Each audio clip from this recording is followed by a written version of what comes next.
West Ham have made a £20 million bid for Lille midfielder Amadou Onana. And I'm really pleased I got it right. So just tried it about 4 or 5 times, which is why I was smiling, thinking, come on, take 5, get the name right. It doesn't seem that difficult, does it? But it weren't that easy. So anyway, Amadou Onana, there you go. I've done it twice now. We've made a bid for him, 20 million. I've had a look at him, so as you don't have to. But go and have a look. Go and have a little peruse on YouTube. There's a lot of videos out there of him because apparently he was a target for Arsenal. Now, before we get into the nitty-gritty about his style of play and what I think of him, the bid has been turned down, 20 million, and apparently West Ham are deciding whether to go back for a second bid. We bid 20 million. Apparently the club value him more 50 to 60. And I just want to get this bit of information out there before I start talking about him. He ain't worth it. He's not worth 50 or 60. He's 20 years of age. He's untried. He's untested at the very highest level. He has promise, but there are limitations to his game. What he does very well and he's very good at, and we'll get down to that in a second. But I think for 50 odd million, you want the rounded player. You want the finished player. He is not that at all. So I think they're whistling in the wind, quite frankly. They're not going to get that for him. So does it mean that there's no deal to be made here for him? I'm pretty sure there's a negotiation. I do wonder if sometimes a lot of these clubs see the Premier League club come in and they think, hold on, Premier League club's got a lot of money, big TV deal, we're going to try and pull their trousers down on this one. So I do wonder if there's a little bit of that going on. I think, looking at it, this is probably exactly the sort of player we should be going for. There's certainly a suggestion recently that some of our bids are a little bit unrealistic. Look, Rafinha's going to Chelsea. Calvin Phillips is going to Man City. We were never going to get those players. Darwin Núñez, of course. And when I've done those videos, a lot of people have said we need to have slightly more realistic targets. Well, this is one of them. I mean, things are bad if we can't sign a 20-year-old midfielder from Lille. This is not... what's his name? Camavinga. This is not the guy at Real Madrid who you just ain't going to get. You know, this should be an achievable target. It doesn't seem to be, aside from Arsenal, who aren't going to sign him now, doesn't seem to be on the radar of any of the big clubs. Basically, West Ham. But bear in mind, we're in the Premier League and pay bigger wages. We've got Conference League next season. Should be a step up for this player. We should be able to sign him. But what I just know there will always be people wondering, should we pay more? Sometimes I think we should. I think we should have probably, bid more for a few of the players. I've already mentioned some of them. However, I don't think this is one of them. I think if the moment it starts going over 25, 30, I think even 30 million is too much, to be honest with you. Anyway, let me just explain about this guy. First of all, he's massive. I mean, he's huge. He's monstrous. Started watching some footage of him, and my word, he's always the biggest player on the pitch. He's 6'4", but he's like, we've got other players that are 6'4", haven't we? Zuma's 6'4", possibly Souček as well. This guy's wide as well. He's Chunkenstein. He reminds me of the wardrobe, Diop, actually, in that sense. But he's fast as well. I mean, really, really fast, but particularly given his size. In fact, I think in terms of his attributes, which I will list for you now, his interceptions, I think he reads the game. In terms of interceptions, he reads the game really, really well. His tackling is excellent. He is a real physical presence. I think he'd probably win most midfield battles. Often when he wins the ball as well, he drives forward. He drives forward with an awful lot of pace as well, very stridey.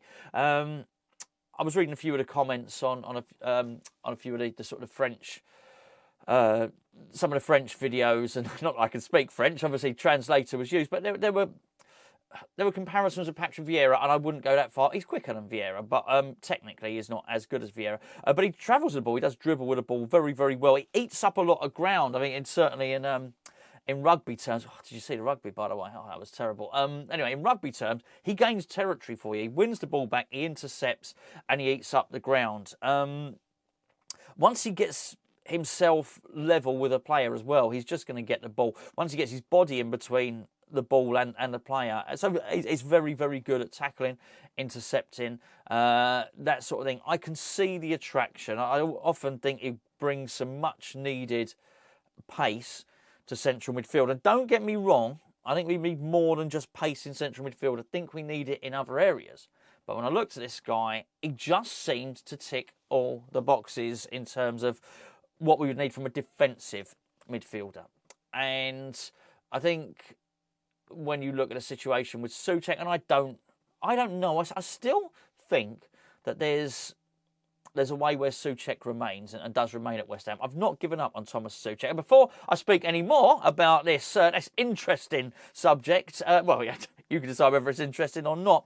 This video is sponsored by the OneFootball app, which you can download by clicking the link below. What the OneFootball app does, it goes through all of the news, the newspapers, the websites, world football websites, Premier League websites, any generic news outlet that has a sports story, and it searches them for West Ham news, and it puts them all into one place for you. Because when you sign up for this free app, it asks you who you support. You say West Ham, and it finds that news for you. And I'll tell you what, there's a lot of stories on the OneFootball app today with this guy. Now, this guy is Amadou Onana. I've said it again. Darmesh, who is clearly a trusted source of Hammers Chat, and trusted source of Sky News, Sky Sports News. Sorry. He's reported this as well. It appears that that there are sources in the French club who have confirmed that there have been a bid. So there appears to have been a bid of some description. Sorry, just going back to what I was saying with Souček, though. For all Souček's qualities, he is not fast. I mean, he carries on running all day. I mean, his stats are off the chart in terms of ground covered and whatnot. However, this guy, I certainly feel, would probably more suited to the central defensive midfield role than Souček is.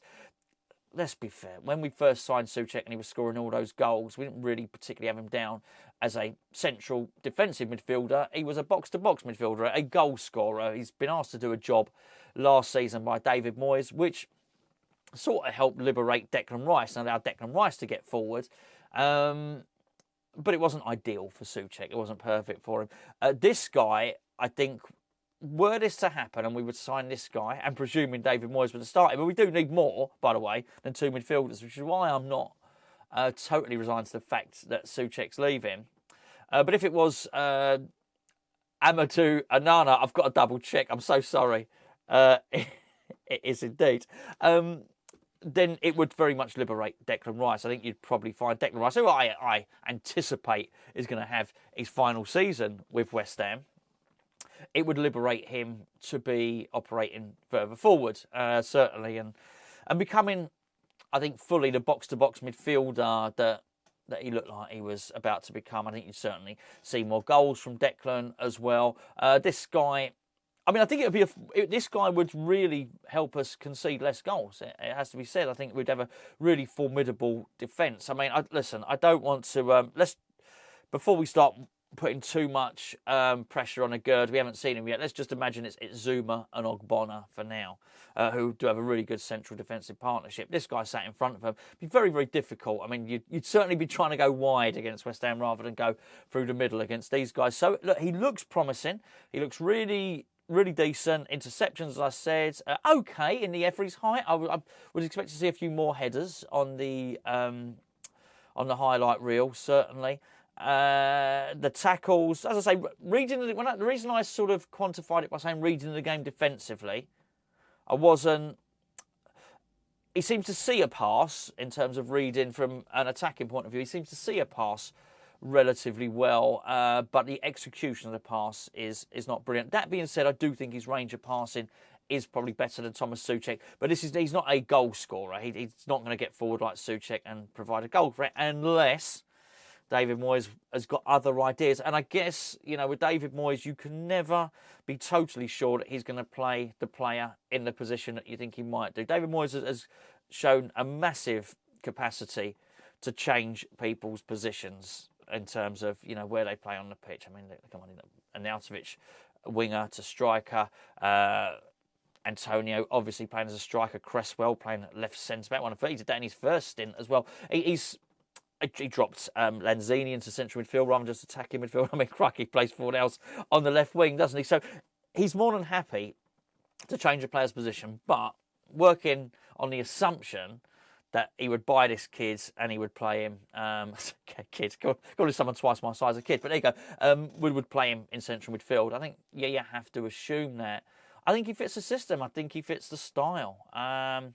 Watch this space, I guess. It's being reported at the moment that he's just too expensive. But I do believe what I said at the start, which is if Lille are holding out, if Lille actually do want to sell him, and let's be fair, it's not a wash with loads of money at the moment, French football. If Lille do want to sell him, they ain't getting 50 million for him. They just won't. Nobody is coming in and paying 50 million for this. I think they're paying 50 million for this player. I just think they're chancing their arm. They've seen a Premier League club. They think, hold on, this club are rich. One thing I would say in terms of our bids, if we think it's hard to buy players now and clubs are overcharging us and we want to buy players, we ain't seen nothing yet. Now is the time to buy these players. Because once people know, people assuming as a Premier League club we're rich, once people know that we've got 100 million in our back pocket from the sale of Declan Rice, the price of everyone's going to go up by 20 million more.